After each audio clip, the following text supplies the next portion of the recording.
دوای ئەوەی لە هاوینی ڕابردوو لە هاوینە هەواری بێخاڵ دەست بە جێبەجێکردنی ماستەرپلانی هاوینە هەوارەکە کرا، کارکردن تیایدا بەردەوامە و بەهۆی کارکردن تیایدا بۆ ماوەی 20 ڕۆژ ڕێگای ڕواندز بێخاڵ دادەخرێ. لە ئێستادا گەشتیاران و هاوڵاتیانی ڕواندز ناتوانن بەم ڕێگایە هاتوچۆ بکەن، بۆ ئەم مەبەستەش هاوڵاتیان پێویستە بە سۆراندا هاتوچۆ بکەن.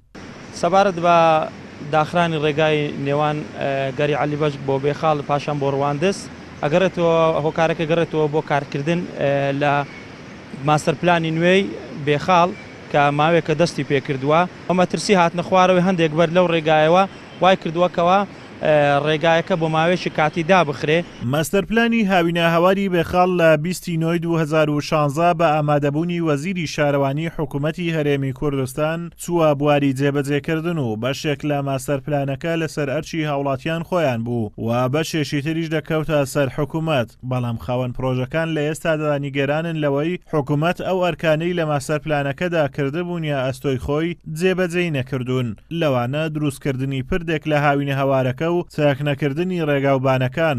بەڕێوەبەری گەشت و گوزاری سۆرانیش هۆکاری دروست نەکردنی پردەکە لە ئێستادا دەگەڕێنێتەوە بۆ قەیرانی دارایی، بەو پێی بودجەی زۆری پێویستە.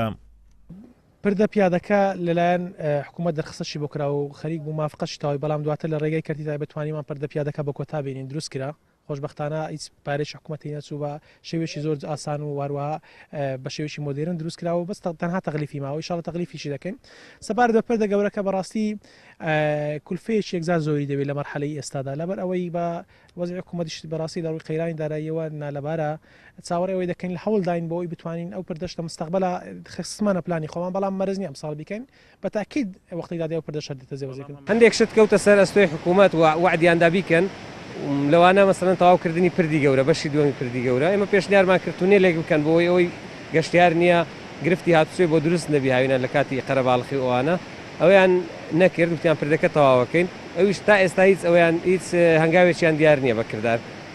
بۆیە ئەوە ئەگەر لە ئێستاش دەست پێ بکەن نەکەوێتە وەرزی گەشت و گوزار و دوزار هەم گرفت بۆ گەشتیاران دروست دەبێ هەم ئێمەش لە ڕووی مادیەوە زەرەر دەکەین. ئەمە لەوەی نیگەرانین کە حکوومەتی هەرێمی کوردستان لیژنەیەک لە وەزارەت نەهاتیە ئەمە چەند شتی دیکەمانەیە ئەو شتانە کە پەیوەستن بە حکوومەتێ وەکو ئێمە لە مەدخەلین شتێکی جوانمان کردە لە مەدخەل، یعنی ڕێگاوبانەکەی جادەکەی زۆر خراپە، گەشتیار لە دەرەوە بێت لە باشووری عێراق بێت لە ناوڕاستی عێراق بیت ببینی ئەوە شتێکی جوان و نایەبە، ببینی جادە و ڕێگاوبان یان لە دەواازەی چاندنی دار و ئەوانە زۆر پێویستین. تەوانی پێش ئێستا بێخاڵ شوێنی 2000 گەشتیاری بی ئێستا 1000 گەشتار لە خۆگرێت، کەواتە پێویستی بە دەبەرامبەر کارەبایە چەند فیدەرێکی پێویستە.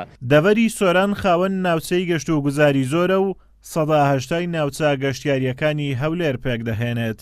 ئازادۆمەراوەی کەناڵی ئاسمانی پەیام، هاوینە هەواری بێخاڵ لە قەزای ڕەواندوز.